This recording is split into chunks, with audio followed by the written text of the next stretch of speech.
ముఖ్యమంత్రి రేవంత్ రెడ్డిపై మందకృష్ణ మాదిగ ఫైర్ అయ్యారు. గత ప్రభుత్వ హయాంలో కేసీఆర్ ఇచ్చిన ఉద్యోగాలనే ఇప్పుడు ఇచ్చావు తప్పితే కొత్త ఉద్యోగాలు ఎక్కడిచ్చావని రేవంత్ ను నిలదీశారు. రాష్ట్రంలో రిజర్వేషన్లు పెంచిన తర్వాత ఏ నిర్ణయమైనా తీసుకోవాలని సూచించారు. జూన్ 10 లోపు రిజర్వేషన్లపై సానుకూల నిర్ణయం తీసుకోకపోతే తీవ్ర ఉద్యమ కార్యాచరణ ఎదుర్కోవాల్సి వస్తుందని రేవంత్ సర్కార్ని హెచ్చరించారు. ప్రభుత్వం ఏర్పడి 5 నెలలైనా ఎస్సీ ఎస్టీ బీసీ డిక్లరేషన్లపై ఎందుకు నిర్ణయం తీసుకోలేదని ప్రశ్నించారు.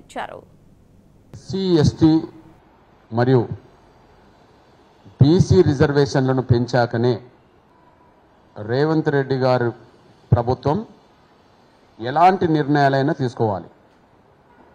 రిజర్వేషన్లు పెంచకుండా ఏ నిర్ణయం తీసుకున్నా ఖచ్చితంగా ఎస్సీ ఎస్టీ బీసీ రిజర్వేషన్ల పెంపుదల కోసం పోరాటం మొదలవుతుంది. ఆ పోరాటమే నీకు రాజకీయ ఉరితాడుగా బిగించడానికి దారితీస్తుంది. జూన్ 10 వరకు గడువిస్తున్నాం. ఎస్సీ ఎస్టీ రిజర్వేషన్లు పెంచుతామని మీరే చేవెళ్ళ ఎస్సీ ఎస్టీ సభలో డిక్లేర్ చేశారు. మీరు పిసిసి అధ్యక్షుడిగా కాంగ్రెస్ పార్టీ జాతీయ అధ్యక్షుడి సమక్షంలో మల్లికార్జున ఖర్గే గారి సమక్షంలో ఎస్సీ ఎస్టీ డిక్లరేషన్ చేవెళ్ళలో చేశారు. ఆ డిక్లరేషన్లో మొదటి అంశమే జనాభా దామాష ప్రకారం ఎస్సీ రిజర్వేషన్లు 18కి ఎస్టీ రిజర్వేషన్లు 12కు పెంచుతామని చెప్పేశారు. చేవెళ్ళ సభ జరిగి 6 నెలలు దాటిపోయింది. అసలు ఎస్సీ ఎస్టీ రిజర్వేషన్లు ఎందుకు పెంచలేదు? 24 గంటల్లో కులగణన నిర్వహించడానికి కావాల్సిన అధికార యంత్రాంగం మన దగ్గర లేదా? స్టాప్ లేదా? ఒకవేళ స్టాప్ లేకపోతే కేసీఆర్ గారు 24 గంటల్లోనే సమగ్ర సర్వే ఎలా చేయించగలిగిండు?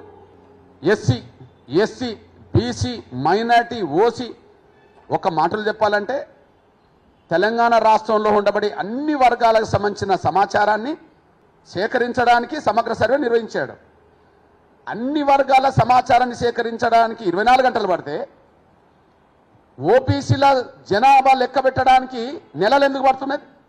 రేవంత్ రెడ్డి గారు మాట మీద నిలబడే రకం కాదనే విషయం, ఎన్నికల్లో లబ్ధి పొందడానికి ఎన్నైనా వాగ్దానాలు చేయడానికి ప్రయత్నం చేసిండు కానీ వాటిని నిలబెట్టుకోవడానికి నిజాయితీ లేదన్న విషయం ఇక్కడ రుజువు అవుతూనే ఉన్నది.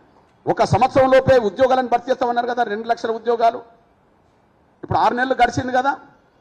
రేపు రిజర్వేషన్లు పెంచకుండా ఉద్యోగాల నోటిఫికేషన్ మీరు ఇస్తే, కేసీఆర్ గవర్నమెంట్ ఇచ్చిన ఉద్యోగ నోటిఫికేషన్ ప్రకారం వచ్చిన 30,000 ఉద్యోగాలను నీ ఖాతాలో వేసుకున్నావు. మరి ఎస్సీ ఎస్టీ బీసీల రిజర్వేషన్లు పెంచకుండా నువ్వు ఉద్యోగ నియామకాల కోసం నోటిఫికేషన్లు జారీ చేసినావు అనుకో, అంటే మా ఎస్సీ ఎస్టీ ఓబీసీల నిరుద్యోగులకు నువ్వు అన్యాయం చేసినట్టే కదా.